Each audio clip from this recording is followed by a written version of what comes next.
Hello everyone, welcome to definite success Pathshala. मैं आपकी Hindi educator Rupali Verma हमेशा कोशिश करती हूँ कुछ ऐसा लेकर आऊँ जो आपके लिए काफ़ी हेल्पफुल रहे। तो देखिए, क्लास 10th की अगर बात करें तो बोर्ड एग्जाम पहली बार देने जा रहे हैं तो सभी लोग डरे होते हैं। और ये डर मुझे दिखाई देता है या सुनाई देता है कब? जब एग्जाम के दौरान मैं कोई लाइव सेशन ले रही होती हूँ या सब कुछ होता है, तो उस दौरान मेरे पास आने वाले कमेंट्स एंड क्वेश्चंस ऐसे होते हैं कि सोचकर मैं कभी कभी डर जाती हूँ कि आप में से बहुत सारे बच्चे पूरा साल हिंदी नहीं पढ़ते हैं। ठीक है, ये काम मत करिए। अगर आपने अभी तक भी हिंदी नहीं उठाई है तो अभी भी 4 महीने बाकी हैं, प्लीज़ उठा लीजिए, उनको पढ़ना शुरू कर दीजिए। क्योंकि हिंदी जितना पढ़ने में आसान है, लिखने में समझने में उतनी ही मुश्किल है। इंग्लिश तो आप फिर भी चीज़ों को कर लोगे, लेकिन हिंदी में बहुत परेशानियां आती हैं, ख़ास तौर से आंसर राइटिंग में, लेखनकार के फॉर्मेट में। बहुत सारी चीज़ें, ऐसे क्वेश्चंस होते हैं कि जिनके लिए मैं कभी कभी कुछ आंसर नहीं दे पाती। मुझे याद पड़ता है लास्ट टाइम मेरे पास एक बड़ा अच्छा सा इंटरेस्टिंग सा क्वेश्चन आया था कि मैम मेरी मिस्टेक्स बहुत होती हैं। ये क्वेश्चन आप में से भी मैं जानती हूँ, बहुत सारे लोगों को ये प्रॉब्लम तब क्रिएट होती है जब आप हिंदी लिखने से बचते हैं। आप हिंदी जितना लिखेंगे, जितना अच्छा बोलेंगे, उतनी ही अच्छी लिख पाएंगे। प्रोनाउंसिएशन के अकॉर्डिंग आपकी मात्राएं आपको पता होनी चाहिए। इसीलिए बच्चों को बेसिक से ये सारी चीज़ें सिखाई जाती हैं। और अगर आप किसी चीज़ से बचते हो तो वो चीज़ करना मुश्किल हो जाता है। अभी भी टाइम है, अगर आप ये चाहते हो कि आपकी स्पीड, आपकी हैंड राइटिंग, आपकी मिस्टेक्स, ये सारी चीज़ें कवर अप हों, तो उसके लिए सबसे अच्छा तरीका है आप प्रॉपर डेली बेसिस पे 1 से 2 पेजेस लिखना शुरू कर दो। लर्न करो, लिखो। ये सारी चीज़ें आपको ड्यूरिंग एग्ज़ाम बहुत काम आने वाली हैं, और इस साल तो ख़ास तौर से काम आने वाली हैं, बता दूं मैं। पिछले साल तक आपका क्वेश्चन पेपर, यानी कि क्लास 10th का जो क्वेश्चन पेपर था वो 50-50 के रेशियो में था। यानी कि 50%, 80 मार्क्स का क्वेश्चन आता है, उसमें 40 मार्क्स के एमसीक्यूज थे और 40 मार्क्स आपको सिर्फ वर्णात्मक प्रश्न करने थे। लेकिन अब ये रेशियो बदल गया है। आपको 80 मार्क्स में सिर्फ 16 मार्क्स के आपके पास एमसीक्यूज है, बाकी सब वर्णात्मक है। और वर्णात्मक का मतलब है लिखने के लिए समय चाहिए।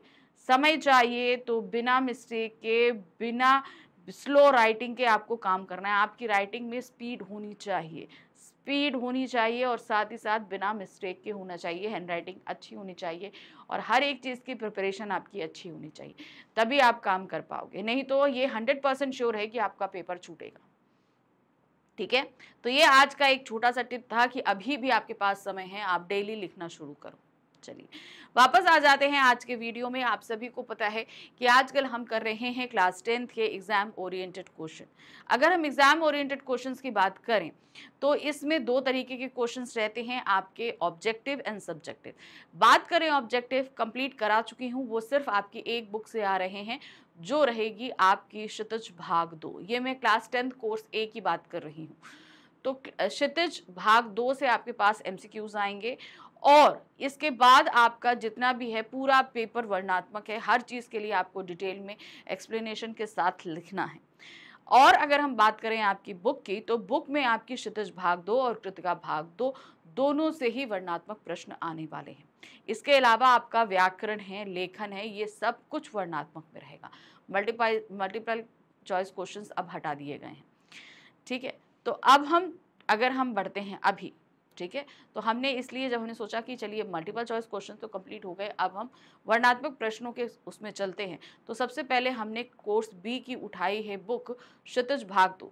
कोर्स बी के बच्चे बिल्कुल भी परेशान नहीं हो। कोर्स ए की हमने क्षितिज भाग 2 उठाई है, कोर्स बी को भी मैं कराऊंगी, क्योंकि भाई मैं एक टाइम में एक ही चीज़ें करा सकती हूँ। तो मैं जल्दी से फटाफट कोर्स ए की दोनों बुक्स जो है डिटेल एक्सप्लेनेशन के साथ ख़त्म कर देती हूँ, यानी कि आपका मोस्ट इंपॉर्टेंट क्वेश्चन जैसे ही ख़त्म करूँगी तुरंत बी के क्वेश्चन स्टार्ट करा दूँगी। तो वो बच्चे बिल्कुल भी परेशान नहीं हो, जैसे मैंने पहले किया था एज इट इज़ मैं वैसे ही काम करूँगी। कोर्स ए पहले ख़त्म करूँगी, फिर बी, फिर ए के मल्टीपल चॉइस हमने किए, फिर बी के मल्टीपल चॉइस क्वेश्चंस किए। अब ए के मैं वर्णनात्मक क्वेश्चन कर रही हूँ, फिर उसके बाद बी के वर्णनात्मक क्वेश्चन कराऊंगी। ठीक है, तो ये मैंने अपना प्रॉमिस किया है कि मैं सब कुछ कराऊंगी, तो ये 100% जान लीजिए, ये मेरी रिस्पॉन्सिबिलिटी है कि एग्ज़ाम तक आपका मैं सब कुछ प्रिपरेशन करा दूंगी। ठीक है, ये मेरी अपनी रिस्पॉन्सिबिलिटी है। ठीक है, चलिए तो अब हम बढ़ते हैं। जैसे कि हमने बताया कि वर्णनात्मक प्रश्न जो हैं वो मैंने सबसे पहले क्षितिज भाग 2 से शुरू किए हैं और इसका काव्य खंड के अभी तक 2 चैप्टर में कर चुकी हूँ, जिसमें सूरदास के पद और राम लक्ष्मण परशुराम संवाद है, जिसे मैं करा रही हूँ मोस्ट इंपॉर्टेंट क्वेश्चंस के वे में। देखिए मोस्ट इंपॉर्टेंट इसलिए कह रही हूँ क्योंकि पिछले कुछ सालों से पूछे गए जो क्वेश्चन है वो तो मैंने ऐड ऑन करे ही करे हैं, लेकिन कुछ मुझे ऐसे क्वेश्चन भी मिले जो बिल्कुल नए से लग रहे थे, तो उनको भी मैं आपके लिए ले आई ताकि आप इनको पढ़ के भी अच्छे से अपनी प्रिपरेशन कर सके। अब आपसे मैं ये कहूँ कि इन क्वेश्चंस में से 100% आपके क्वेश्चन फंस जाएंगे, तो ऐसा नहीं होगा। ठीक है, ये एक तरीके से आपकी प्रैक्टिस है। ठीक है, आप इतने क्वेश्चंस पढ़ लोगे, आप समझ लोगे कि अगर इस चैप्टर से कोई और भी क्वेश्चंस आए तो आप इजीली उसका आंसर कर सकते हो। इतना मैं आपको प्रिपेयर करा दूंगी। मैं आपको रट्टू तोता नहीं बना रही कि मैंने आपको 20 से 25 क्वेश्चन दे दिए, आप रट लो इसमें से आ जाएगा, नहीं।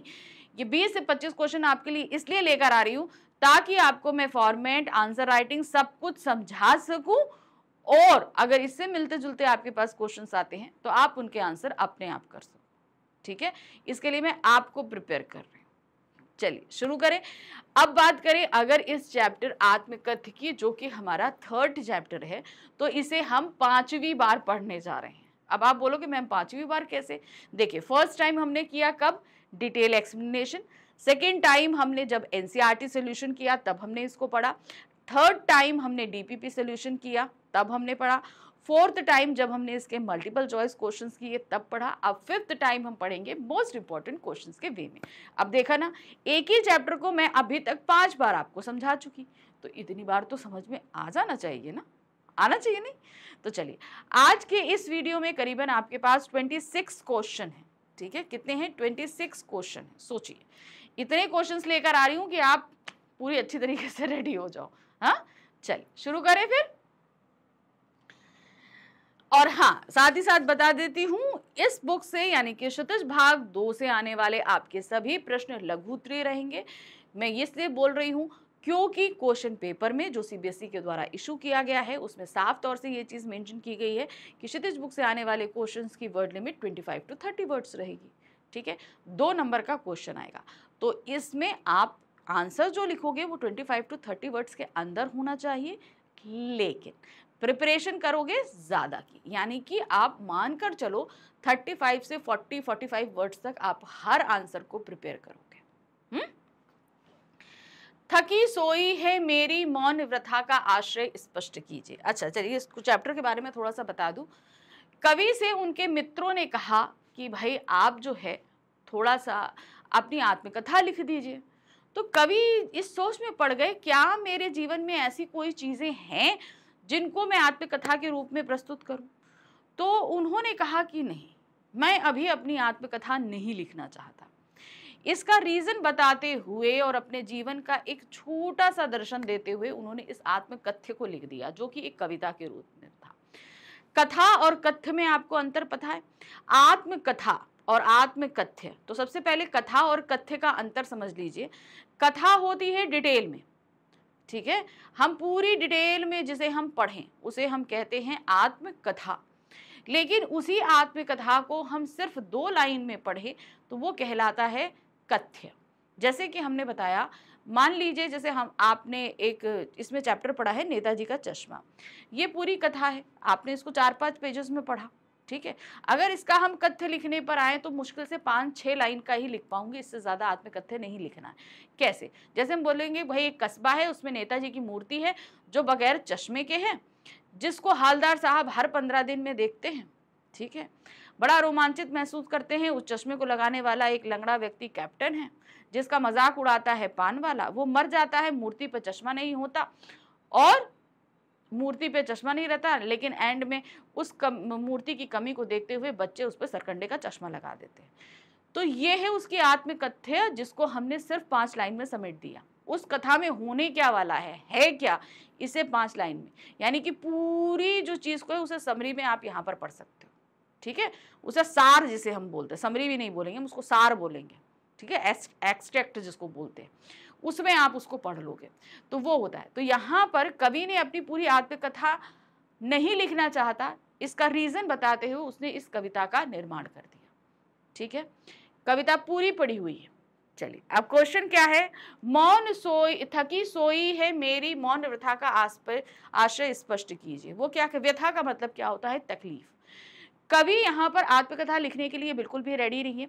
उसने उसके लिए बहुत सारे रीजंस दिए, साथ ही साथ उसने ये कहा कि मेरे जीवन में बहुत सारी तकलीफें आई, बहुत सारी प्रॉब्लम्स आई, मुझे बहुत सारे लोगों ने बेवकूफ़ बनाया, ठगा, मेरी सिधाई की वजह से मेरी प्रेमिका मुझे छोड़कर चली गई, तो उनके जीवन में बहुत सारी तकलीफें हैं। अब वो तकलीफें इस समय जो है वो कहीं ना कहीं दिल के कोने में है, लेकिन चुप है। अब अगर मैं आत्मकथा लिखता हूं तो कहीं ना कहीं मुझे अपने वो पुराने जख्मों, पुरानी तकलीफों को याद करना पड़ेगा जो मुझे तकलीफ पहुंचाएंगी, है ना। तो अभी मेरी जो तकलीफें हैं वो कहीं हैं, मेरे माइंड, कहते हैं ना हमारे माइंड के किसी कोने में पड़ी हैं, लेकिन मैं उन्हें डेली याद नहीं करता। लेकिन आत्मकथा लिखते हुए मुझे वो सारी याद करनी पड़ेंगी। तो इसीलिए वो रीज़न मना करते हैं कि अभी वो समय नहीं आया कि मैं अपनी आत्मकथा लिखूं, क्योंकि मेरी मौन व्यथा थक कर सो चुकी है। मेरे जीवन में आई सभी जितनी भी व्यथा है वो सभी भी शांत है। कवि को ऐसा कहने का आशय यह है कि उसने अपने जीवन में अनेक कष्ट झेले, परंतु उसने अपनी पीड़ा को प्रकट नहीं किया। मतलब बहुत, जैसे मैंने बताया कि बहुत सारे लोगों ने उसे बेवकूफ़ बनाया, उसकी प्रेमिका उसे छोड़ के चली गई, ये सारी चीज़ें थी, लेकिन ये उसने अपने अंदर तक ही रखा, औरों के साथ शेयर कभी नहीं किया। उसकी व्यथा मौन हो रही है, यानी कि चुप है। उसकी तकलीफ मौन है, यानी कि चुप है, उसने किसी से नहीं कही। बहुत समय से अनुभूत हो रही उसकी वेदना अब थक कर सो गई। अब इन सारी चीज़ों की वजह से उसे बहुत सारी तकलीफें हुई कि नहीं भाई। जब अपने धोखा देते हैं या अपना कोई छोड़कर चला जाता है तो तकलीफ अपने को होती है कि नहीं होती है, होगी। तो ये तकलीफ उसने खुद को खुद सही, किसी से नहीं कही। सहती रही, आज क्या है वो थोड़ा सा कम पड़ी है, वो तकलीफें आज थोड़ा सा कम पड़ी हैं। जब तक दर्द था मैं सहता रहा, लेकिन आज थोड़ा कम पड़ गई हैं, यानी कि सो गई हैं। अर्थात उसके हृदय की व्यथा अब पुरानी हो चुकी है। दर्द जितना, कहते हैं ना, दर्द जितना पुराना हो उतना जो है वो तकलीफ देता है, लेकिन जितना पुराना होता है वो हमारे अंदर वो दर्द की एक आदत पड़ जाती है, वही आदत उसके अंदर पड़ गई। ठीक है, अब वो क्या है, वो शांत है, यानी कि चुप हो चुकी है। तो अब उसको जगाना, वापस याद करना और आत्मकथा लिखना यह भी सही समय नहीं है। प्रश्न संख्या 2 है, कवि ऐसा क्यों कहता है कि तुम मेरी भोली आत्मकथा सुनकर क्या करोगे। अब कवि ने अपने जीवन में बहुत कुछ अचीव नहीं किया, ठीक है, सिंपल एक चीज है, उसे ये लगता है कि वो माना कि एक कवि है, ठीक है, फेमस कवि है, लेकिन उसने अपने जीवन में ऐसा कुछ अचीव नहीं किया जिसे आत्मकथा के रूप में लिखना चाहिए। ठीक है, और दूसरा चीज, भोली आत्मकथा इसलिए बोला क्योंकि वो खुद बहुत भोला है। उस भोलेपन के लिए उसे कई बार जो है ठगा भी गया है, उसे धोखे भी मिले हैं, कई ऐसी बातें हुई हैं। कवि की आत्मकथा के में जीवन की खुशियों से भरा कोई अंश नहीं है, उसकी खुशियां नहीं है उसके जीवन में। जैसे मैंने बताया ना, व्यथा मतलब क्या है, तकलीफ, वेदना, पीड़ा, दर्द, ये सब उसके जीवन में, उसके जीवन में वो खुशियां नहीं हैं। अब कहते हैं ना, जब खुशियां होती हैं तो उसे हम बांटे भी, लेकिन जब क्या है कि उसके जीवन में वो खुशियां है ही नहीं तो उसने वो बांटी नहीं है। उसमें केवल पीड़ा ही पीड़ा है, जिसे पढ़कर पाठक स्वयं भी दुख का अनुभव करेगा। यानी कि अगर मान लीजिए कि मैं अपनी आत्मकथा लिख भी देता हूं तो उसमें तकलीफ ही तकलीफ है, दुख ही दुख है। अब उसे जो कोई भी पढ़ेगा तो उसे क्या होगा, खुद भी दुख महसूस होगा। जिस आनंद को प्राप्त करने की आशा में वे कवि से आत्मकथा लिखने की बात कह रहे हैं, वो आनंद उसे नहीं मिलेगा। इसलिए कवि कहता है कि उन्हें उनकी आत्मकथा सुनकर कुछ भी प्राप्त नहीं होगा। तो यहाँ पर इन्होंने अपनी अब क्वेश्चन ये भी बन सकता है कि आत्मकथा को भोली क्यों कहा है। तो भोली का रीजन मैंने बता दिया ना कि उनका जीवन वो खुद भोले रहे, जिसकी वजह से बहुत से लोगों ने उनका ठगा। अब वो क्या कह रहे हैं कि अब इसकी वेदना मेरे अंदर रही, मेरे पास इतना दर्द रही, इतना तकलीफ रही कि अगर मैं अपनी आत्मकथा लिखूंगा तो वो सारा दर्द और वेदना मेरी आत्मकथा में आएगा। फिर वो आत्मकथा जो कोई भी पढ़ेगा उसको दर्द का महसूस होगा। तो इससे क्या फायदा? यही चीज उन्होंने बोला कि तुम ये सोच रहे हो कि मैं आत्मकथा लिखूंगा और तुम्हें सुख प्राप्त होगा, तो ऐसा कुछ भी नहीं होगा, क्योंकि जब मेरी जिंदगी में खुशियां ही नहीं है, तकलीफ है, तो वही चीजें सामने आएंगी और वही चीज तुम पढ़ोगे तो नहीं। तो वही चीज बोल रहे हैं कि भाई मेरी आत्मकथा सुनकर तुम्हें कुछ भी प्राप्त नहीं हुआ, मेरी भोली आत्मकथा सुनकर तुम्हें कुछ भी प्राप्त नहीं होने वाला है। प्रश्न संख्या 3 है, अपनी आत्मकथा लिखना कवि को गुदड़ी की सीवन उधेड़ने जैसा क्यों लगता है?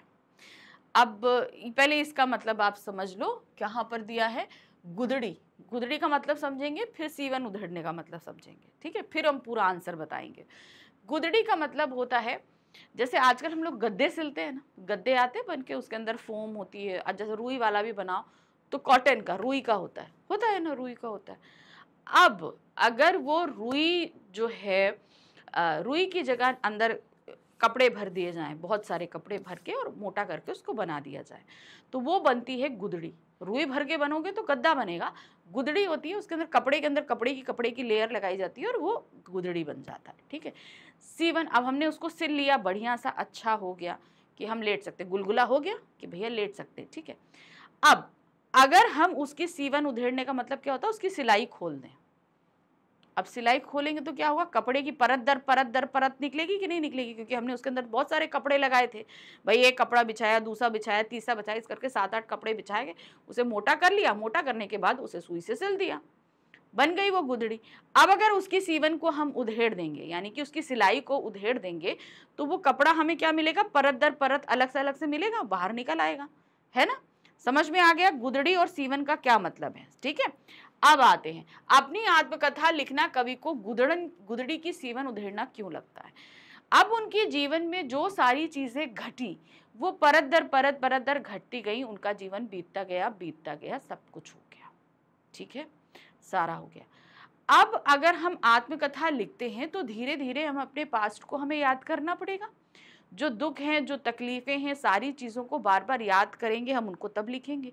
यानी कि वो गुदड़ी जिसे हम सिल कर दबा चुके थे, अपने गंदे खराब कपड़ों को हम बंद कर चुके थे, अब अगर हम आत्मकथा लिखते हैं तो एक एक करके हमें वो सारी चीज़ें खोलनी पड़ेंगी, याद करनी पड़ेंगी और लिखनी पड़ेंगी। तो एक तरीके से उनके जीवन में आई दुख और तकलीफों को फिर से उनको याद करना पड़ेगा, अपने पास्ट में जो सारी चीज़ें हैं उन्हें फिर से याद करना पड़ेगा। तो उसी को इन्होंने यहां पर कहा है गुदड़ी की सीवन उधेड़ना। कवि अपनी मधुर स्मृतियों के सहारे ही अपने जीवन की राह पर आगे बढ़ता जा रहा है। उनके जीवन की एक मधुर जो याद है वो क्या है, उनकी प्रेयसी के साथ बिताए गए उनके पल, ठीक है, उसी को उन्होंने अपने जीवन का पाथेय बनाया है और उसी के सहारे वे चल रहे हैं। वह थक चुका है किंतु उसकी यादें उसे नई प्रेरणा दे रही हैं। अब भाई जाहिर सी बात है, हमारे जीवन में अगर कुछ करने का लक्ष्य ना हो तो हमारी मधुर यादें ही हमें आगे बढ़ने का सहारा होती हैं। उन स्मृतियों को उसने अपने अंतर मन में सजो के रखा है। समझ में आया? वो जो उनको आगे बढ़ने की दे रहे हैं ना, वो सारी चीजें क्या है, उनके अंतर मन में है। जिस तरह गुदड़ी के भीतर कई पुराने कपड़े सिल दिए जाते हैं परंतु सीवन उधेड़ने पर वे अलग अलग होकर बिखर जाते हैं, उसी तरह कवि को लगता है कि अपनी आत्मकथा लिखने के लिए वह अपनी स्मृतियों को कुरे देगा, वे तो बिखर जाएंगी और जख्म फिर हरा हो जाएगा। यानी कि क्या होगा, जब हम अपनी आत्मकथा लिखेंगे तो वो पुरानी यादों को हमें याद करना पड़ेगा। फिर वो पुरानी यादें जिन्हें कहीं ना कहीं वो पिछले डंप करके और सिर्फ अच्छी यादों के सहारे अपने जीवन को बिता रहे हैं, वो पुरानी यादें याद करने से उन्हें वो सारी चीज़ें फिर से याद करनी पड़ेंगी और एक तरीके से जो तकलीफें हुई थी, जो दुख था, वो फिर से उनका हरे हो जाएंगे। प्रश्न संख्या 4 है, स्मृति को पाथेय बनाने से कवि का क्या आश्रय है? स्मृति को पाथेय, पाथेय मतलब पथ काटने का सहारा, इसको समझिए। जीवन जीने के लिए जैसे मानते हैं कि हम चलने के, बहुत सारे लोग हैं चलने के लिए बैसाखी का या किसी चीज़ का सहारा लेते हैं, जो बुजुर्ग लोग होते हैं वो किसी चीज़ का सहारा लेकर चलते हैं। तो वही चीज़ यहाँ पर बता रहे हैं, हमारे जीवन में भी जीवन जीने का अपना एक सहारा होता है। किसी का पति, किसी का बच्चा, या हमारे जीवन का लक्ष्य, कोई ना कोई एक ऐसा टारगेट, कुछ ना कुछ ऐसी चीज़ होती है जो हमें अपने जीवन में आगे बढ़ने के लिए हमें इंकरेज करती है। ठीक है, सिंपल सिंपल सी एक चीज़ है।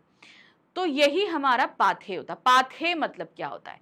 पाथ ए, यानी कि रास्ते को काटने का सहारा।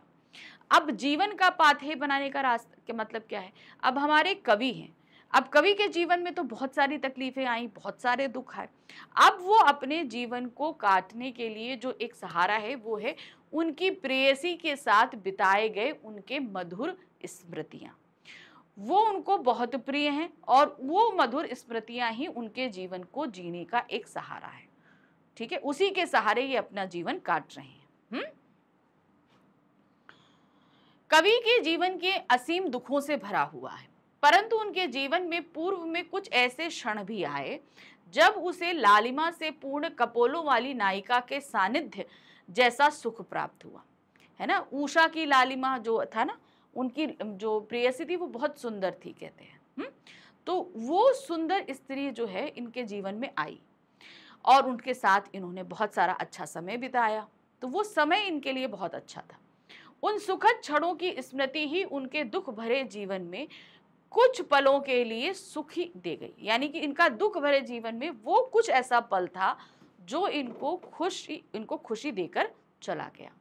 यही उनके जीवन की राह का संबल बनी हुई है। यानी कि संबल मतलब सहारा।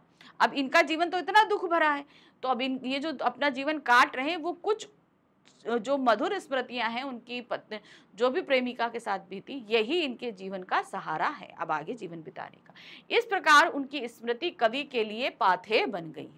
पाथेय मतलब जीवन के पथ का रास्ता काटने के लिए एकमात्र सहारा बनकर रह गई है। प्रश्न संख्या 5 है, कवि ने चांदनी रातों की गाथा को उज्जवल क्यों कहा है? अब चांदनी रातों की गाथा को उज्जवल क्यों कहा है? देखिए क्या है, उनकी जो प्रेयसी थी वो उन चांदनी रातों में उनसे मिलने आती थी, उनके साथ वो समय बिताती थी। वो समय इनके लिए बहुत ही प्यारा था। उज्जवल का मतलब होता है सफेद, स्वच्छ। ठीक है, जो कभी किसी हाल में हमको बुरा नहीं लगता, हमें अच्छा ही लगता है। तो वो उज्जवल जो समय था वो उनके लिए बहुत ही ज्यादा प्रिय था। ठीक है, सिंपल सी एक चीज, वो उनके लिए बहुत प्रिय था, इसीलिए उसको उन्होंने उज्जवल गाथा कहा है। तो देखिए क्या है, कवि को अपने जीवन में निरंतर पीड़ा ही मिली। उसके जीवन में कुछ ही क्षण ऐसे आए जिनमें वह सुख व आनंद की कल्पना कर सका। बहुत उन्हें सुख और आनंद प्राप्त हो सका। सुख की कल्पना करते हुए बिताए गए वे पल ही कवि के विषाद भरे जीवन में कुछ समय के लिए सुखी भर जाते हैं। यानी कि वो जो प्रियतमा के साथ उन्होंने समय बिताया वो उनके लिए सुखद क्षण था। बाकी जीवन में उनको इतना दुख मिला कि उस दुख भरे जीवन में ये पल जो हैं उनको खुशी प्रदान करते हैं, सुख प्रदान करते हैं। तो चांदनी रातों में की गई सुख की कल्पना को, गाथा को कवि ने इसी कारण उज्जवल गाथा कहा है। अब क्यों कहा है, देखिए, चांदनी रातें, चांदनी रातों का मतलब है उन रातें, जो रातें उन्होंने अपनी प्रेयसी के साथ बिताई वो उनकी जीवन की चांदनी रात। चांदनी रात का मतलब होता है जिस रात चांद की रोशनी ज्यादा होती, अंधेरा नहीं होता रात में बहुत रोशनी रहती है। ठीक है ना, तो वो रातें अंधेरी थी, यानी उनका जीवन दुख भरा था, लेकिन वो पल जो इन्होंने अपनी प्रेयसी के साथ बिताए वो बहुत अच्छे थे और इसीलिए उन रातों को चांदनी कहा। और उज्जवल गाथा क्यों कहा? क्योंकि इनके अंधकार भरे जीवन में वही एक ज्योति की किरण थी। और गाथा क्यों है? क्योंकि आज भी उनको वो पल याद है। प्रेयसी उनके जीवन में नहीं है, लेकिन तब भी वो उनके बहुत ही ज्यादा करीब है। तो समझ में आया चांदनी रात की उज्जवल गाथा क्यों कही है? क्योंकि सारी रातों में चांदनी रात ही सबसे उज्जवल रात होती है। प्रश्न संख्या 6 है, भूले अपनी या प्रवंचना औरों की दिखलाऊं में से कवि का क्या तात्पर्य है? भूले, अब यहाँ पर यहाँ क्या बोल रहे हैं? भूले अपनी मैं या प्रवंचना औरों की दिखलाऊं। अब क्या है कि मान ली उनके जीवन में बहुत सारे ऐसे लोग आए, जिन्होंने कहीं ना कहीं उनके भोलेपन का फायदा उठाते हुए उनको ठगा, ठीक है, उनको बेवकूफ बनाया। तो वो कह रहे हैं कि जब मैं अपनी आत्मकथा लिखूंगा तो उसमें ऐसा तो नहीं है कि मुझे सब कुछ लिखना पड़ेगा। सिंपल सी बात है, अगर मैं आत्मकथा लिखूंगा तो उसमें जो मैंने गलती की, यानी कि भूलें अपनी, यानी कि मैंने जो गलतियां करी वो मुझे लिखना पड़ेगा। फिर मेरे भोलेपन के कारण जिन लोगों ने मुझे ठगा उनके बारे में भी बताना पड़ेगा, सब कुछ बताना पड़ेगा, है ना। अपनी भूलें बतानी पड़ेंगी, प्रवंचना औरों की दिखलाऊं, यानी दूसरे लोगों ने किस तरीके से मुझे ठगा वो सारी चीजें भी मुझे दिखानी पड़ेंगी, है ना। तो मैं इस तरीके का कोई काम नहीं करना चाहता कि जहां पर मैं अपनी भी हंसी उड़वाऊं और दूसरे लोगों की मुझे बुराई भी करनी पड़े। तो मैं ऐसी लिए आत्मकथा नहीं लिखना चाहता। देखो क्या है, कवि को अपने सरल स्वभाव के कारण जीवन में काफी परेशानी उठानी पड़ी। भाई बहुत ही भोले और सीधे थे, तो बहुत परेशानी उठानी पड़ी। अनेक बार अपनी सरलता के कारण उसने लोगों पर विश्वास करने की भूल करी। कई बार उनके सरल व्यवहार का लाभ उठाते हुए लोगों ने उन्हें धोखा भी दिया। इसी कारण कवि असमंजस की स्थिति में है कि अपनी आत्मकथा लिखते समय वह इन बातों को कैसे दिखा सकेगा। भाई जाहिर सी बात है, हम किसी दूसरे की हंसी क्यों उड़ाएं, हम किसी दूसरे के बारे में क्यों बताएं। तो ये सारी चीजें हम नहीं बताना चाहते हैं। सिंपल सी एक चीज उन्होंने ये कही है। प्रश्न संख्या 7 है, अपनी आत्मकथा में कवि अपनी सरलता को उपहास के योग्य क्यों मानता है? अब भाई वो बहुत ही सीधा सरल रहा। आप कहते हैं ना, कुछ लोग सीधे होते हैं तो चलो अच्छी बात होती है कि सीधे और सरल हैं, लेकिन इस सीधे और सरलता के कारण बहुत सारे लोगों ने उन्हें बेवकूफ बनाया।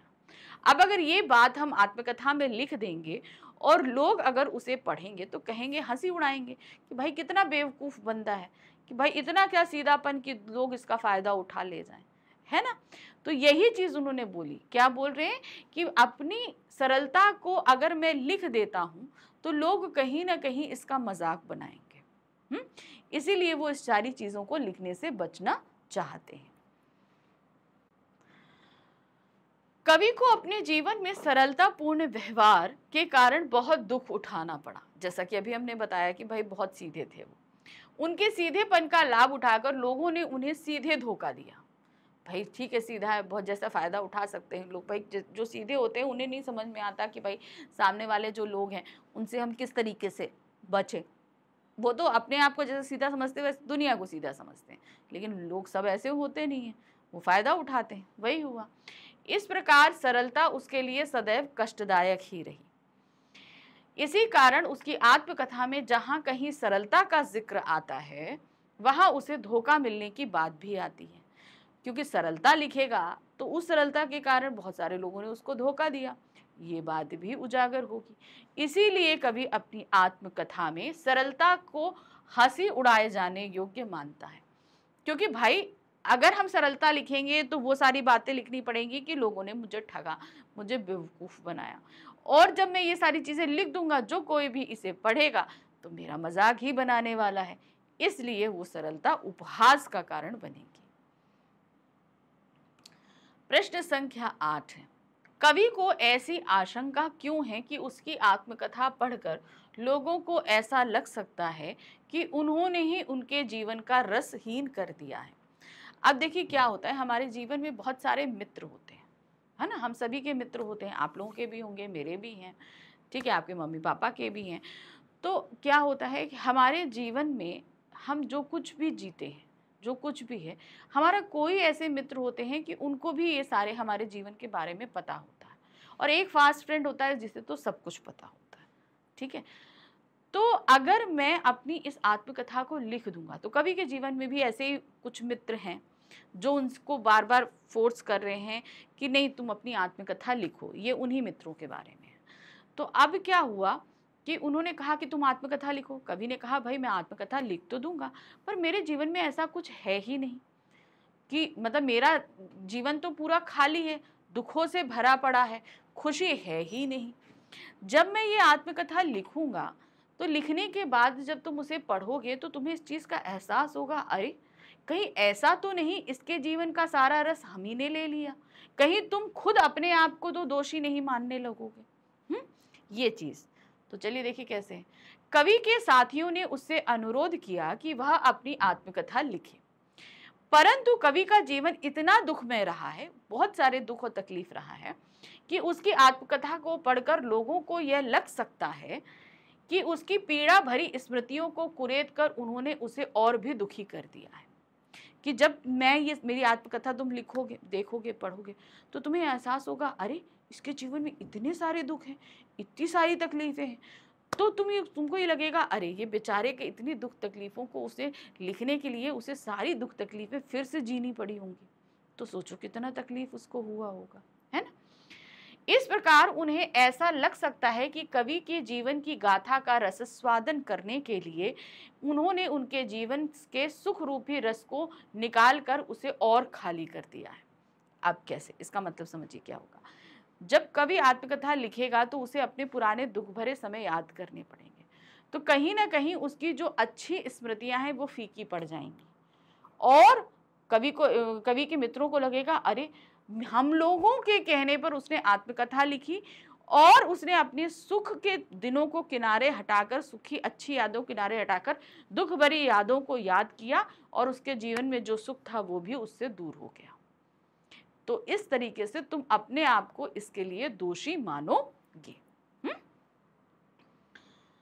प्रश्न संख्या 9 है, तुम सुनकर सुख पाओगे देखोगे यह गागर रीति, इस पंक्ति का आशय स्पष्ट करो। अब वो क्या कह रहे हैं कि भाई तुम आत्मकथा लिखने को तो बोल रहे हो, मगर तुम देखोगे, जब मेरी आत्मकथा पढ़ोगे तो तुमको सुख प्राप्त होगा, लेकिन ये देखोगे कि मेरी जीवन की जो गाथा है, मेरा जीवन जो है वो पूरी तरीके से खाली है, क्योंकि इस जीवन में सिवाय दुख के और कुछ नहीं। गागर रीति का तात्पर्य, गागर मतलब घड़ा, रीति मतलब खाली। तो तुम ये देखोगे कि मेरा जीवन रूपी घड़ा जो है वो खाली है, यानी कि इसमें सुख का नाम मात्र की चीजें नहीं।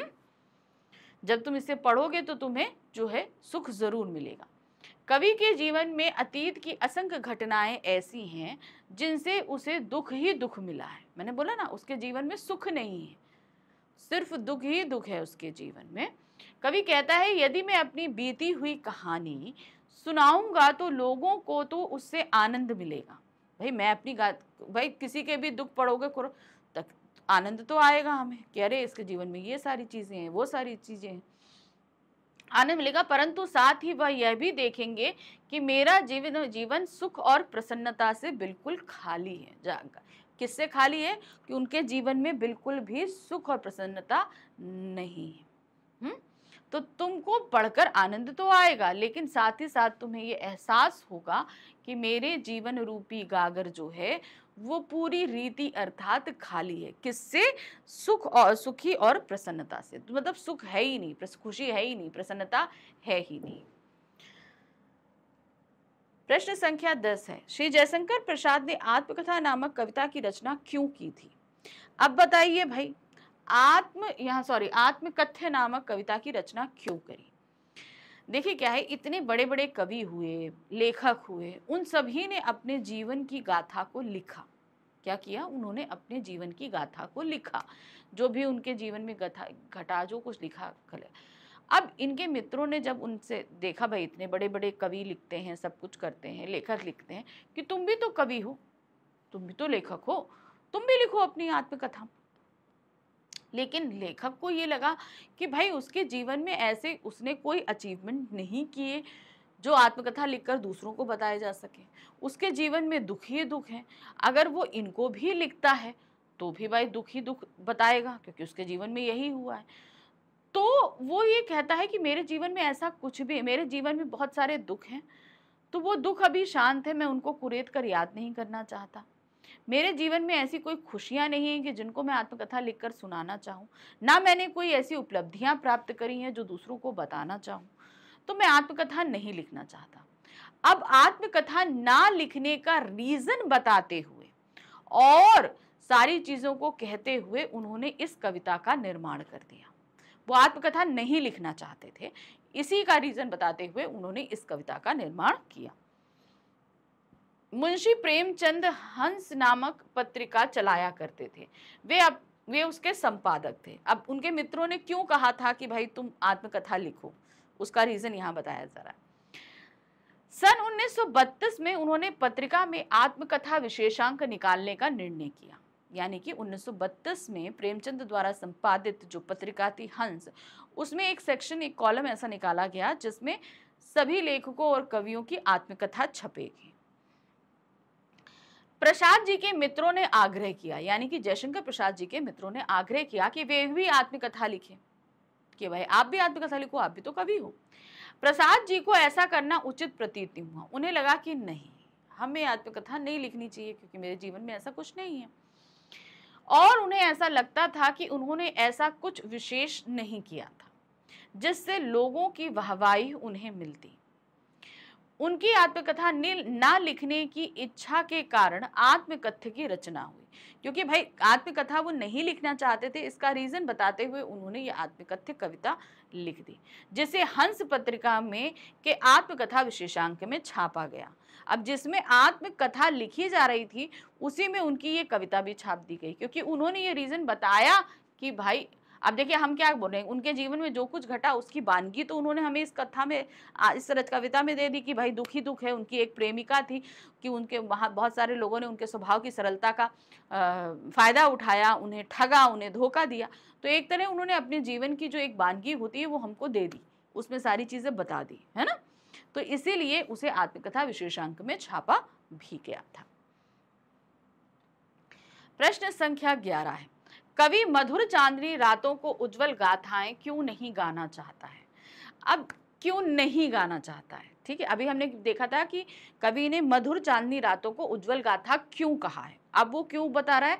अब उन मधुर चांदनी रातों की गाथाओं को क्यों नहीं गाना चाहता है।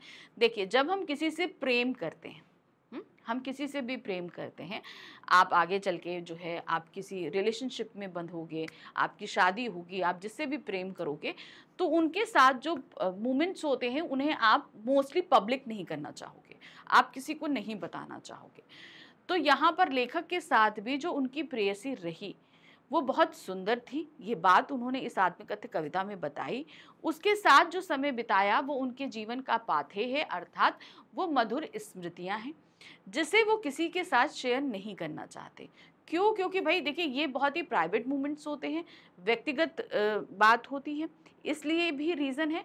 दूसरा, वो इन स्मृतियों को बताकर अपने जीवन की का जो रस है, जो आनंद है, उसे वो कम नहीं करना चाहते। ठीक है, कवि मधुर चांदनी रातों में किए गए प्रेम की मधुर कहानियों को अपनी संपत्ति मानता है भाई वो, क्योंकि देखिए प्रेम मैंने बताया ना निजी होता है, व्यक्तिगत होता है, इसे हम पब्लिक नहीं कर सकते, तो वो नहीं बताना चाहता। वह उनके बारे में लोगों को कुछ बताना नहीं चाहता है, उन पर केवल और केवल उसी का अधिकार है। हमारे जो प्राइवेट प्रेम भरे जो पल होते हैं उन पे सिर्फ हमारा अधिकार होता है, हम उसे किसी को नहीं बताते। वह उन्हीं सुमधुर यादों के सहारे शेष जीवन जीना चाहता है, क्योंकि वो कह रहा है कि अगर भाई ये हमारे व्यक्तिगत पल हैं तो वो सिर्फ मेरे पास रहेंगे और उन्हीं के सहारे मैं अपने जीवन को व्यतीत करूंगा। प्रश्न संख्या 12 है, आत्मकथ्य कविता में कवि का आत्मकथा नहीं लिखने का क्या कारण बताया गया है। उन्होंने सीधे ये बताया है कि भाई मैं आत्मकथा इसलिए नहीं लिखना चाहता, अब इसके कई कारण उन्होंने बताए कि भाई मेरे जीवन में ऐसा कुछ भी घटित नहीं हुआ जिसे पढ़कर लोग प्रेरणा ले सकें। ठीक है, पहली चीज तो ये। दूसरी चीज, उनके जीवन में जो है दुख ही दुख भरे पड़े हैं, ये चीज। तीसरी चीज, उनका जीवन बहुत ही सरल है, जिसकी वजह से उनका स्वभाव बहुत सरल है, जिसकी वजह से बहुत सारे लोगों ने उनका फायदा उठाया है, तो उनके बारे में बताने के लिए वो नहीं लिखना चाहते। उनके जीवन में जो मधुर स्मृतियां हैं उसे वो सबको नहीं बताना चाहते। तो ऐसे कई रीजन उन्होंने बताए हैं जिसके कारण वो आत्मकथा नहीं लिखना चाहते हैं। देखिए क्या है, आत्मकथ्य कविता में कवि ने स्वयं को एक सामान्य मनुष्य कहता है, यानी कि उसके जीवन में ऐसा कुछ नहीं घटित हुआ कि जो लोगों को बताया जा सके। ठीक, उनके अनुसार उनका जीवन दुर्बलताओं, विफलताओं, भूलों और कष्टों से भरा है। दुर्बलता यानी कि खुद क्या उनका सीधापन, विफलताएं यानी कि उन्होंने कुछ ऐसा अचीव नहीं किया, भूलों और कष्टों से भरा हुआ यानी कि उन्होंने बहुत सारी भूलें करी हैं, बहुत सारे कष्ट सहे हैं। उनके अपनों ने उन्हें धोखा दिया है, उनके सरल स्वभाव के कारण लोग, उनके अपने ही उनको धोखा देकर गए हैं। फिर भी उसने सरलता नहीं छोड़ी, यानी कि ऐसा नहीं है कि भाई लोग उसको ठग गए, उसको बेवकूफ़ बना गए तो वो अपने जीवन की सरलता को छोड़ दे। उसने वो सरलता नहीं छोड़ी, भोलापन नहीं त्यागा। यदि वह आत्मकथा लिखेगा तो ये सारी बातें अवश्य लिखनी पड़ेंगी। ठीक है, अगर वो आत्मकथा लिखता है तो अपना सरल स्वभाव भी बताना पड़ेगा, लोगों ने उसे बेवकूफ़ बनाया उसे वो भी लिखना पड़ेगा, सब कुछ लिखना पड़ेगा। इसलिए वो ये सारी चीज़ें नहीं लिखना चाहता। तब सरलता का मजाक उड़ेगा, उसके सीधेपन का सब लोग पढ़ेंगे तो मजाक उड़ाएंगे। कवि जानता है कि अपनों की पोल पट्टी खुलेगी, यानी कि उसके वे अपने जिन्होंने उसे धोखा दिया, उसकी सरलता का फायदा उठाया, उन सारे के बारे में भी लिखना पड़ेगा जो सही नहीं है। उसे प्रेम के सुमधुर क्षणों के बारे में भी बताना पड़ेगा। फिर उसने अपनी प्रेयसी के साथ जो क्षण बिताए उसे वो भी लिखने पड़ेंगे। कवि उन क्षणों को उधेड़ना नहीं चाहता, यानी कि वो बीती हुई बातों को फिर से याद नहीं करना चाहता, चाहे वो दुख भरे क्षण हो या उसकी वो मधुर यादें। वह अपनी साधारण बातें बताने की बजाय औरों की महान जीवन गाथाएं सुनना चाहता है। उसने कहा इस पूरे संसार में बहुत सारे लोगों की जीवन गाथाएं, इसलिए वो अपनी जीवन गाथा नहीं लिखना चाहता। उससे अच्छा है कि वो औरों की जीवन गाथाओं को पढ़ता रहे। ये चीज उसने एकदम सही मानी। प्रश्न संख्या 13 है, आत्मकथ कविता में कवि भोली आत्मकथा के माध्यम से क्या कहना चाहता है? भोली आत्मकथा मैंने आपको पहले भी बताया इसमें, है ना, कि भोली आत्मकथा क्या है, क्योंकि वो खुद स्वभाव से बहुत ज्यादा भोला रहा है। कवि भोली आत्मकथा के माध्यम से कहना चाहता है कि उसने पूरा जीवन सरलता और भोलेपन से जिया है। अब उसके इसी सरलता और भोलेपन के कारण क्या हुआ, लोगों ने उसे बेवकूफ भी बनाया। भाई बहुत सारे लोग ऐसे होते हैं, एकदम सीधे सरल होते हैं, मतलब जैसे वो हैं, जैसे होते हैं ना जिनको बोलते हैं मिट्टी का माधव, एकदम सीधे सरल चुपचाप। जो लोग चालाक होते हैं उनका फायदा भी बहुत आसान है। आपने अपने आसपास भी ऐसे बहुत सारे लोगों को देखा होगा जो बहुत ही सीधे सरल होते हैं। उनके जीवन में छल कपट चतुराई और धूर्तना नहीं थी। इसी वजह से क्या हुआ, बहुत सारे लोगों ने उनका फायदा भी उठाया। अतः उनके जीवन में संतुष्टि तो है, लेकिन किसी को कुछ सीख देने की शक्ति नहीं है। यानी कि उन्होंने जिस तरीके से अपने जीवन को जिया है उस चीज को लेकर वो पूरी तरीके से सेटिस्फाई है, संतुष्ट है, लेकिन इस तरह का जीवन दूसरों को प्रेरणा देगा ऐसा उन्हें नहीं लगता, क्योंकि उनकी सरलता के कारण लोगों ने उनका ठगा है। तो उन्हें लगेगा कि भाई अगर मैं अपने जीवन को सीधे सरल तरीके से बताता हूँ तो ये ठगी वाली बात भी लिखनी पड़ेगी, तो ये किसी को प्रेरणा तो देगी नहीं। सावधान करने का काम जरूर करेगी लेकिन प्रेरणा नहीं देगी। इसीलिए उन्होंने अपने जीवन को जिस भोलेपन जिस सरलता के साथ जिया है, इसीलिए उन्होंने अपनी आत्मकथा को भोली आत्मकथा कहा है। प्रश्न संख्या 14 है, कविता में पत्तियों को मुरझाकर गिरने से कवि का क्या तात्पर्य है? इसके द्वारा जीवन के किस तरह के अनुभव की बात कही गई है?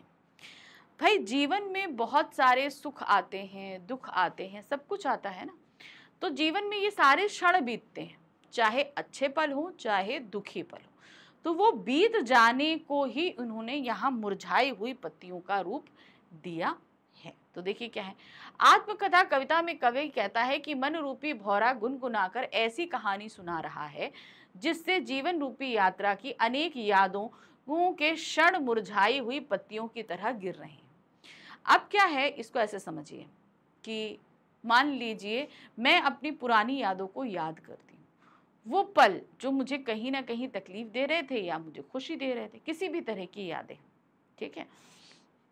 अब मेरा दिल अगर उन सारी बातों को याद करे, दिल को क्या बताया, भौरा बताया, मधुप, अब वो ये इन सारी बातों को याद कर रहा है, तो एक एक करके वो बातें याद आती जाएंगी, यानी कि मुरझा कर वो पत्तियां गिरती जाएंगी। मतलब जो चीजें बीत चुकी हैं उनके बारे में, उन यादों को हम याद करते हैं तो मुरझाई हुई पत्तियों के समान होंगी।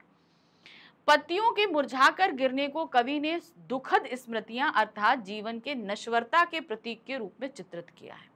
उन्होंने ये चीज बताई है कि ये मेरे जीवन में बहुत सारी दुखद स्मृतियां रही, ये सभी मुरझाकर गिर गई। यानी कि हमारे जीवन में जो कोई भी दुख आता है वो नश्वर है, आ जाएगा चला जाएगा, खत्म हो जाएगा। ये कभी स्थायित्व के साथ नहीं होता। सुख आएगा वो भी जाएगा, दुख आएगा वो भी जाएगा। तो इस तरीके से जो कुछ भी है वो सभी कुछ नश्वर है। खास तौर से दुख भरी जो चीजें हैं वो तो चली जाएंगी और सुख भरी भी चीजें चली जाएंगी। तो एक के बाद एक का आना जाने का जो क्रम है वो लगा रहता है। यहाँ कवि का तात्पर्य यह है कि उसे ऐसी असंख्य घटनाएं याद आ रही हैं जिनसे उसे वेदना मिलती है। तो यहाँ मुरझाई हुई पत्तियों का तात्पर्य उसके जीवन में बीती हुई वो यादें हैं जो उसको तकलीफ पहुंचाती हैं। ऐसा कहकर कवि ने अपने जीवन के अधिकांश समय में पीड़ा भरी अनुभूति ही मिलने की भावनात्मक चित्रण किया है। ये बात मुरझाई हुई पत्तियों के माध्यम से ये बता रहे हैं कि उनके जीवन में बहुत सारी ऐसी घटनाएं घटी, बहुत सारी ऐसी चीजें हुई जिन्होंने उनको सिर्फ दुख और तकलीफें ही दी हैं। ठीक है, क्या दिया है? उन्हें सिर्फ दुख और तकलीफें ही दी। तो वो एक तरीके से यहाँ पर इन मुरझाई हुई पत्तियों के माध्यम से बता रहे हैं कि इनसे उनको जो है पीड़ा भरी अनुभूति हुई है, जिससे वो बहुत ही ज्यादा इमोशनल भी रहे। प्रश्न संख्या 15 है, आत्मकथ्य कविता कवि की मौन व्यथा को मुखरित अभिव्यक्ति है, विवेचना कीजिए। ठीक है, बहुत बड़ी बात इन्होंने पूछी है, ध्यान से देखिए, पहले क्वेश्चन समझिए।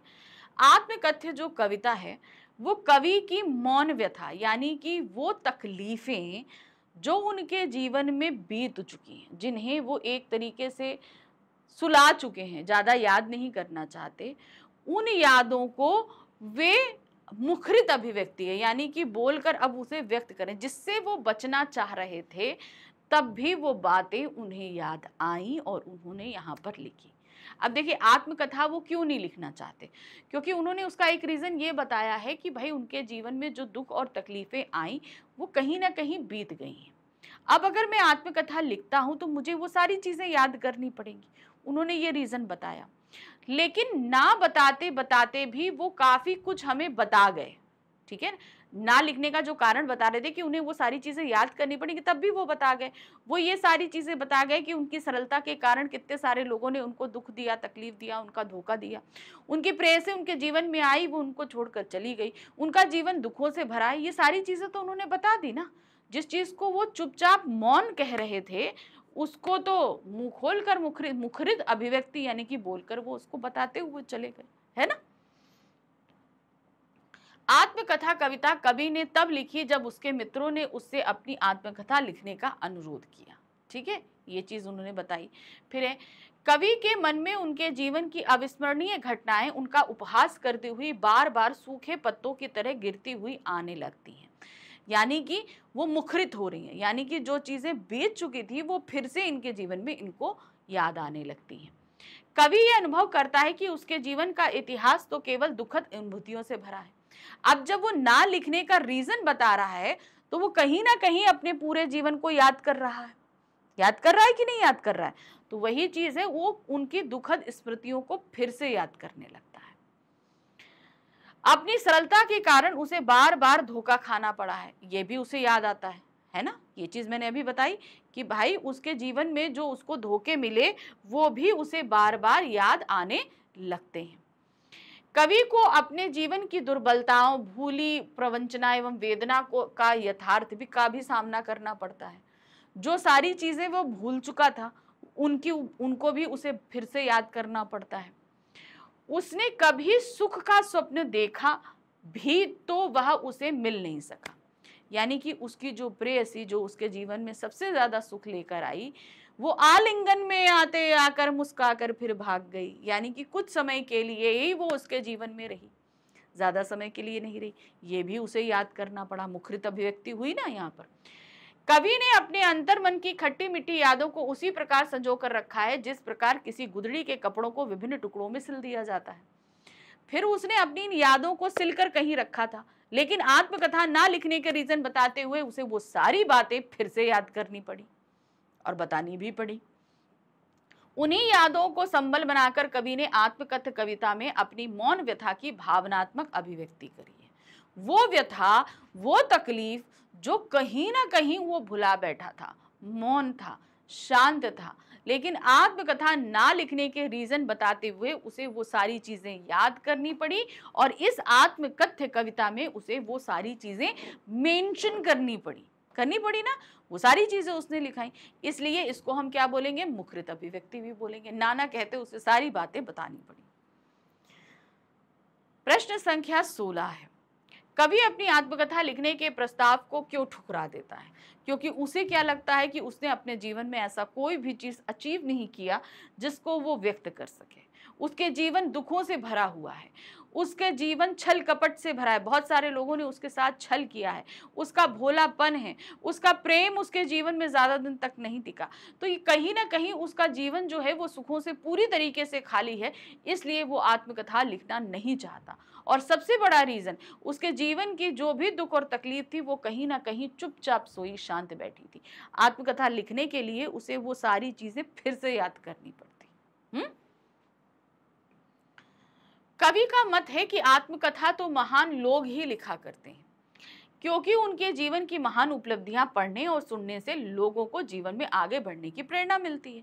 भाई हमारे जीवन, हम हमेशा वो ऐसी चीजें पढ़ने चाहेंगे ना जो हमें आगे बढ़ने के लिए एंकरेज करे, हमें प्रेरित करे, है ना। तो इसीलिए जो आत्मकथाएं वो लोग लिखते हैं जिन्होंने अपने जीवन में बहुत सारी उपलब्धियां प्राप्त करी हो, उन उपलब्धियों को लिखकर जो लोग उसे पढ़ें उससे वो लोग प्रेरणा प्राप्त करें और अपने जीवन में आगे बढ़ें। किंतु कवि कहता है कि उसके जीवन में कोई बड़ी उपलब्धि है ही नहीं। उसने अपने जीवन में ऐसा कुछ किया ही नहीं कि जिसको पढ़कर लोग प्रेरणा प्राप्त कर सके, जिसे लिखकर बताया जा सके। उसे जीवन में अभाव ही अभाव है, यानी कि बहुत सारी चीज़ों की कमियां उसके जीवन में है, जिसे सुनकर किसी को प्रसन्नता ही नहीं मिलेगी। अगर मैं अपने जीवन को लिखता भी हूँ तो मेरे जीवन में जो दुख हैं, जो तकलीफ हैं, जो अभाव हैं, वो दूसरा पढ़कर दुख को ही महसूस करेगा, उसे कोई भी सुख प्राप्त नहीं होगा, ना ही कोई प्रेरणा मिलने वाली है। इसके अतिरिक्त उन्होंने कहा कि उनके मन के दुख की स्मृतियां थक कर सो गई। उसके जीवन में इतने दुख आए कि वो बेचारे खुद हार कर कहीं जाकर सो गए। उसे जगाने का अभी उचित समय नहीं आया है, कि उसके जीवन की जो दुख और तकलीफ है उसे जगाने के लिए अभी उचित समय नहीं आया है। उसे जगाने से मन में पीड़ा ही पहुंचेगी। अगर मान लो मैं उस दुख और तकलीफों को लिखने के लिए उन्हें याद करता हूँ तो कहीं ना कहीं क्या होगी, मुझे ही तकलीफ मिलेगी, मुझे ही पीड़ा होगी। इसीलिए कवि आत्मकथा लिखने के प्रस्ताव को ठुकरा देता है कि भाई मैं अब इसको नहीं लिखूंगा। सिंपल सी वो बात ही कहते हैं, ठीक है, कि मैं नहीं लिखूंगा क्योंकि मुझे वो सारी चीजें फिर से याद करनी पड़ेंगी, ना मेरे जीवन में ऐसी उपलब्धियां हैं जो दूसरों को बताऊं कि प्रेरणा प्राप्त हो। प्रश्न संख्या 17 है, कवि निजी जीवन में प्रेम के बारे में क्या कहना चाहता है? कवि के निजी जीवन में एक प्रेयसी आई, ठीक है, लेकिन ज्यादा समय के लिए उनके जीवन में वो नहीं रही, क्योंकि उन्होंने बोला ना, आलिंगन में आते आते मुस्कुराकर जो भाग गया।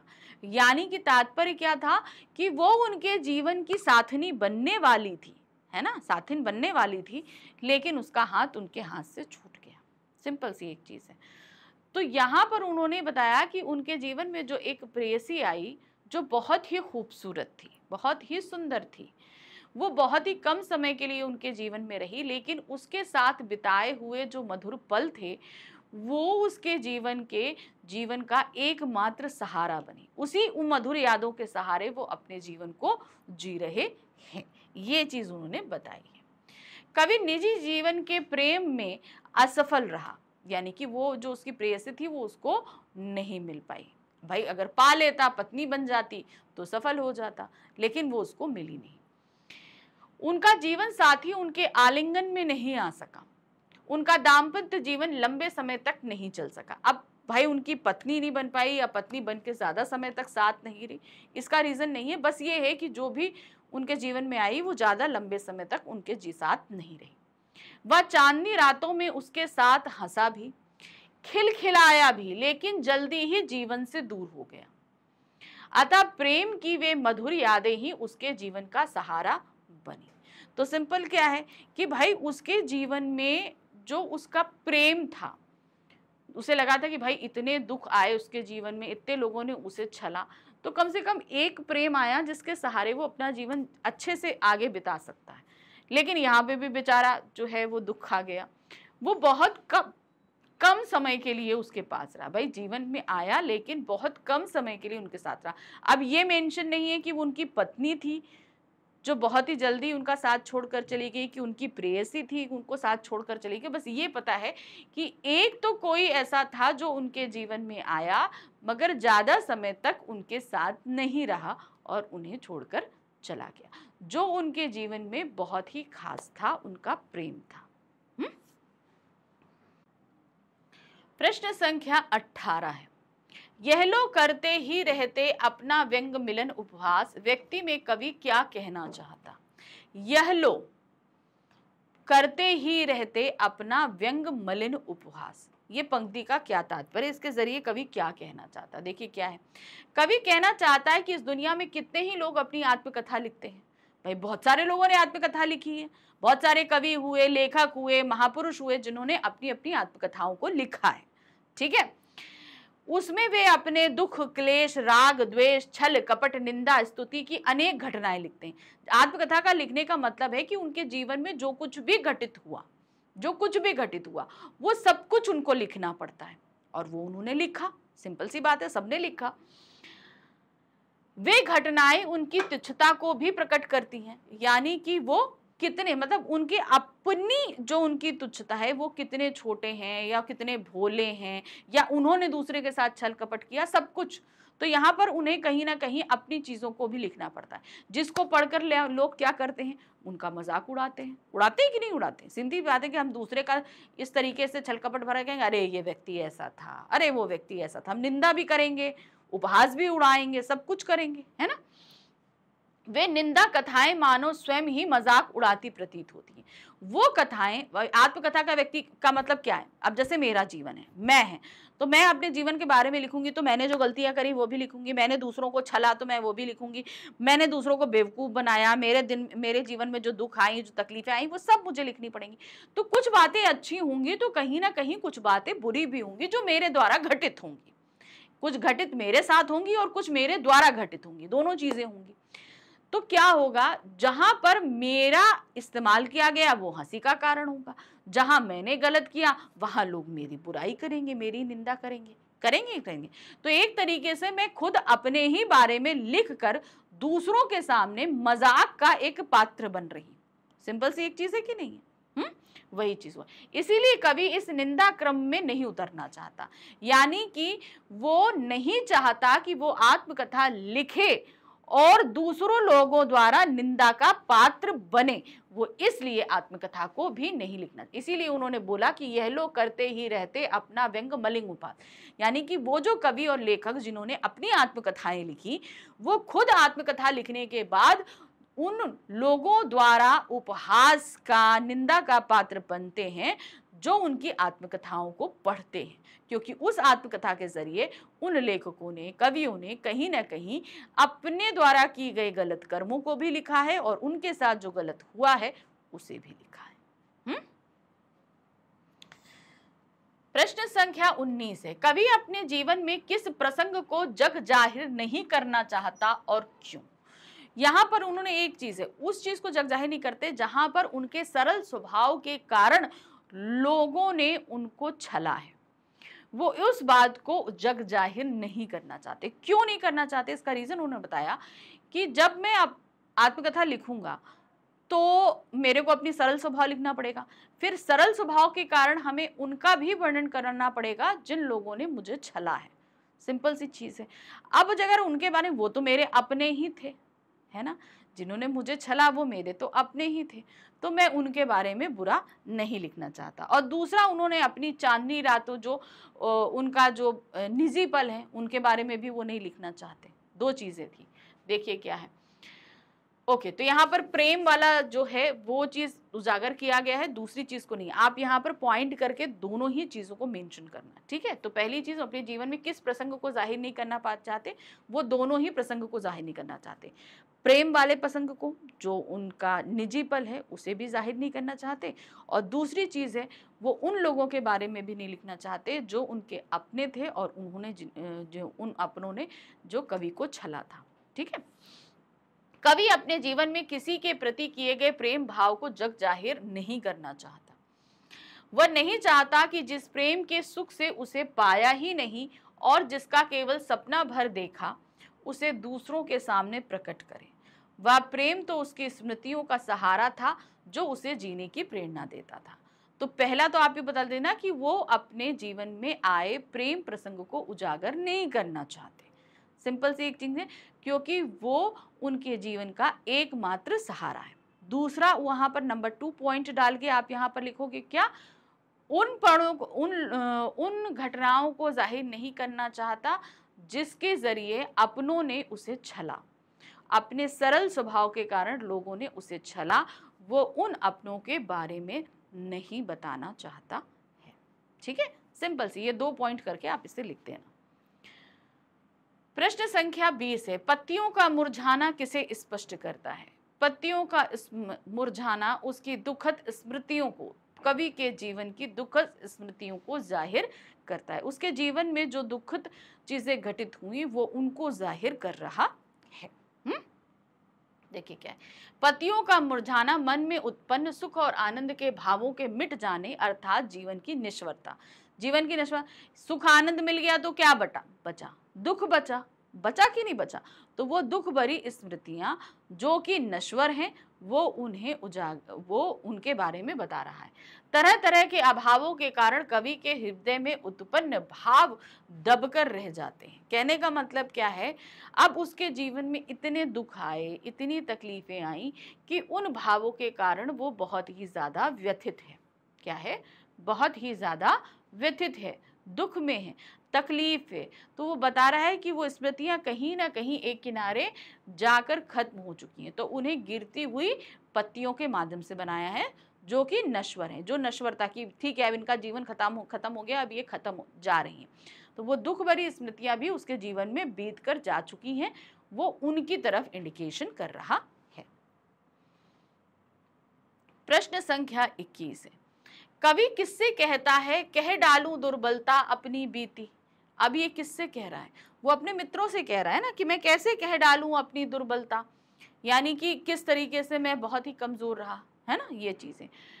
कह डालूं दुर्बलता अपनी बीती, कवि अपने मित्रों से पूछता है कि मैं अपने जीवन के कमजोर पक्षों को उजागर कर दूं, यानी कि वो जो कहीं ना कहीं मेरे लिए दुख का कारण बने, वो कमजोर पल, वो पल जिस पल मैं कमजोर पड़ा, क्या मैं उनको सबको आत्मकथा में कह डालूं। कहीं ऐसा तो नहीं कि मेरे जीवन की खाली गागर देखकर तुम स्वयं को सुखी अनुभव करते हो, यानी ऐसा ना हो कि जब तुम देखो कि मेरे जीवन में सुख ही नहीं है, तो तुम्हें ये लगे कि अरे ये तो बड़ा अच्छा है, इसके जीवन में दुख नहीं है, मेरे पास तो बहुत कुछ है, कि तुम सुख प्राप्त करो, और दूसरे ही पल तुम्हें ये महसूस हो कि अरे इसके जीवन की ये जो गागल रीति है, इसको रसहीन करने का कारण कहीं मैं तो नहीं। ठीक है ना, इसने 2 भाव बताए हैं। पहली चीज, जब मैं आत्मकथा लिखूंगा तो आत्मकथा लिखने के बाद तुम ये देखोगे कि अरे इसके जीवन में तो सुख नहीं है, तो अपने आप को तुम ज्यादा सुखमय समझोगे, तो एक पल को वो महसूस करोगे, मगर दूसरे ही पल कहीं तुम अपने आप को दोषी ना मानने लगो कि इसके जीवन में जो सुख ही नहीं है, इसका कहीं कारण हम तो नहीं है। इसके जीवन में तकलीफें थी तो क्या इसने हमारे साथ शेयर। भाई मित्रों का क्या काम होता है कि अपने मित्र के जीवन पर भी ध्यान रखे। अगर भाई उसको कोई दुख है, कोई तकलीफ है, तो उसको शेयर करो। तो कहीं ऐसा ना हो कि तुम मित्र समझकर मेरे जीवन में जो सुख नहीं है उसका कारण कहीं तुम अपने आप को ना समझने लगो। तो वही चीज है, तो वो ये पूछ रहे हैं कि क्या तुम चाहते हो कि मैं अपने जीवन की जितनी दुर्बलताएं हैं उसे आत्मकथा के जरिए कहकर खत्म कर डालूं। ये चीज उन्होंने कहनी चाहिए। प्रश्न संख्या 22 है, गंभीर अनंत नीलिमा के माध्यम से कवि क्या कहना चाहता है? गंभीर अनंत नीलिमा, गंभीर मतलब सीरियस, अनंत मतलब जिसका कोई अंत नहीं है, नीलिमा मतलब इस पूरा संसार। इस पूरे संपूर्ण संसार में बहुत सारे लोगों ने अपनी आत्मकथा लिखी है, ठीक है। ये चीज कहने का इनका सीधा तात्पर्य है। देखिए क्या है, गंभीर अनंत नीलिमा के माध्यम से कवि कहना चाहता है कि इस गहरे नीले अनंत आकाश के नीचे बसी हुई यह दुनिया बहुत बड़ी है, ठीक है।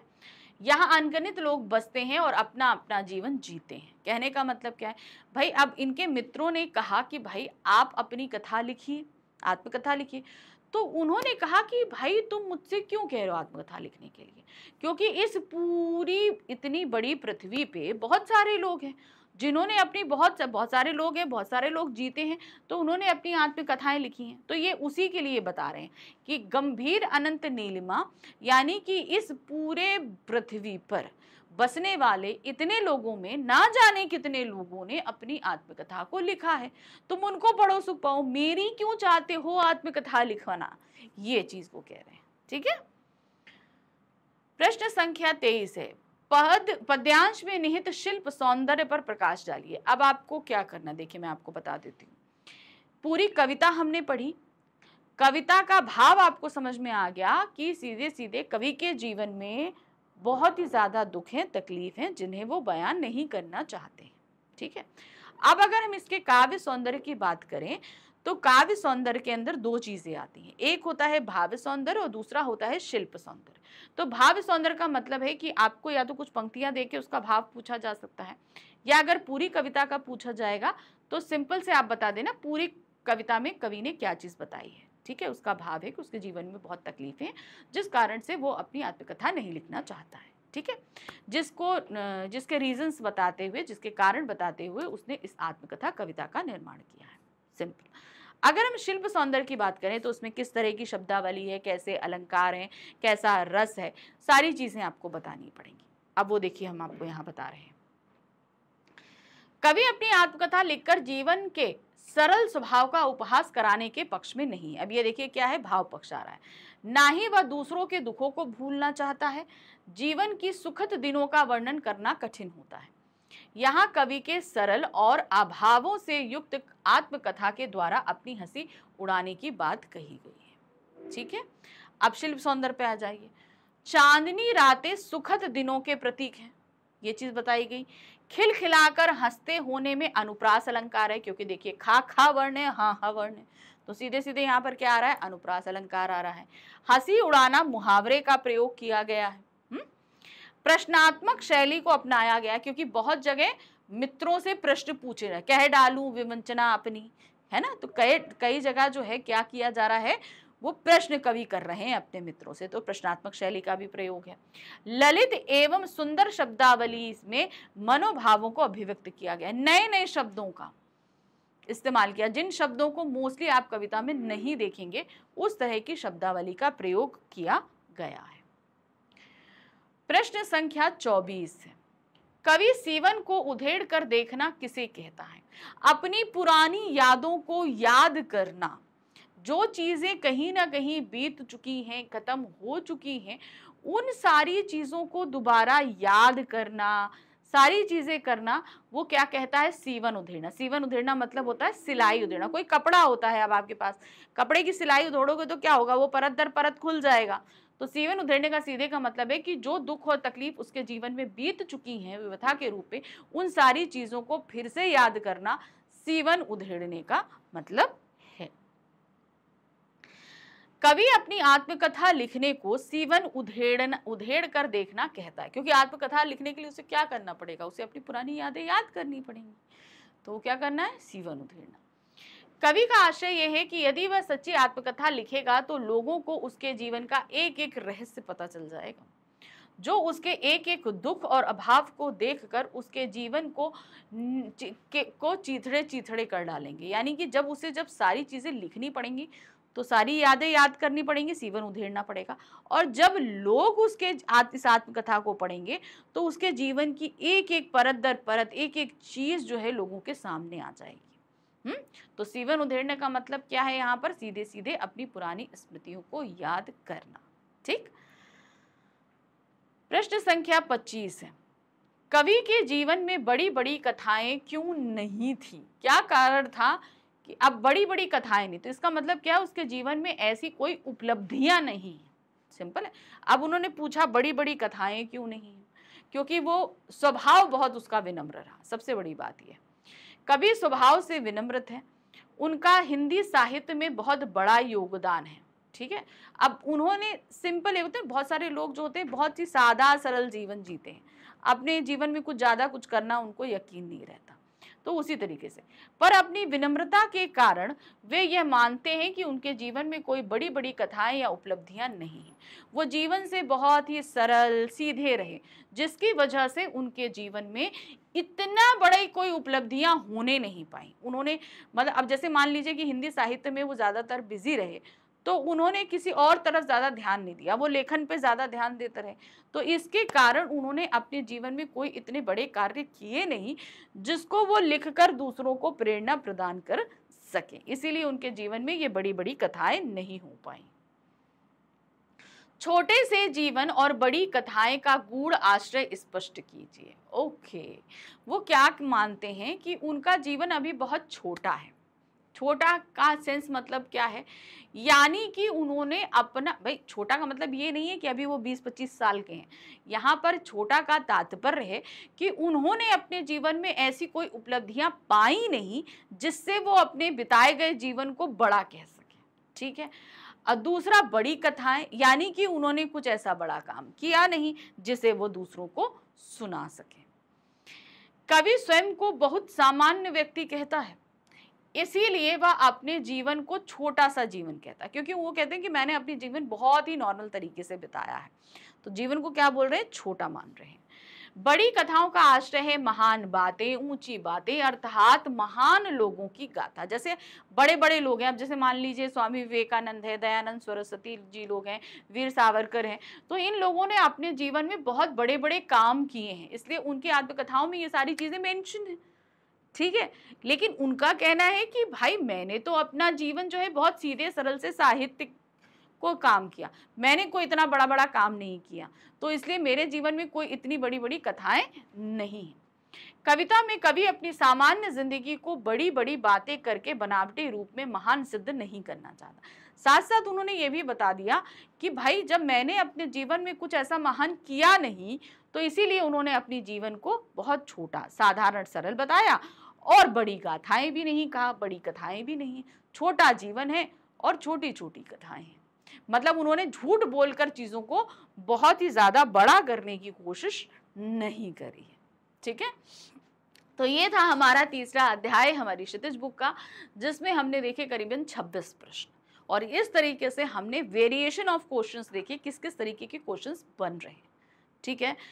अब हम कहाँ चलेंगे? अब हम बढ़ेंगे अपने अगली कविता पर, तो उसको भी आप पढ़कर रखिए, अच्छे से पढ़िए, अच्छे से समझिए, और हम आएंगे नेक्स्ट वीडियो में उसके पूरे मोस्ट इंपॉर्टेंट क्वेश्चंस लेकर।